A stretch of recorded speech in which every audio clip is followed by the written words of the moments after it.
Genesis chapter 8. But God remembered Noah and all the wild animals and livestock with him in the boat. He sent a wind to blow across the earth, and the flood waters began to recede. The underground waters stopped flowing, and the torrential rains from the sky were stopped.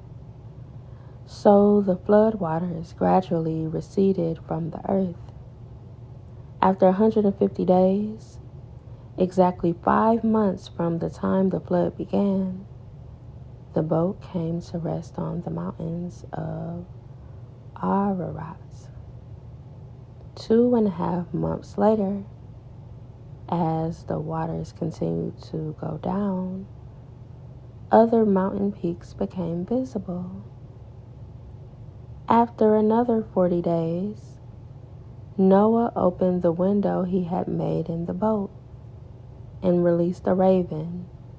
The bird flew back and forth until the flood waters on earth had dried up.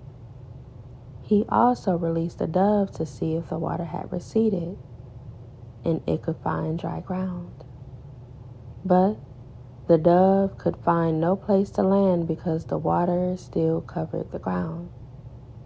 So it returned to the boat, and Noah held out his hand and drew the dove back inside.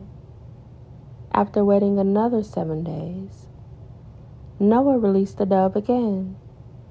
This time the dove returned to him in the evening with a fresh olive leaf in its beak. Then Noah knew that the flood waters were almost gone. He waited another 7 days and then released the dove again. This time it did not come back. Noah was now 601 years old. On the first day of the new year, 10.5 months after the flood began, the flood waters had almost dried up from the earth. Noah lifted back the covering of the boat and saw that the surface of the ground was drying. 2 more months went by, and at last, the earth was dry. Then God said to Noah, "Leave the boat, all of you, you and your wife, and your sons and their wives.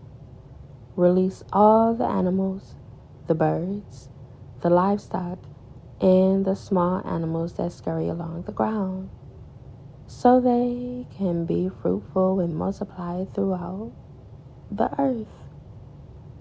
So Noah, his wife, and his sons and their wives left the boat, and all of the large and small animals and birds came out of the boat, pair by pair.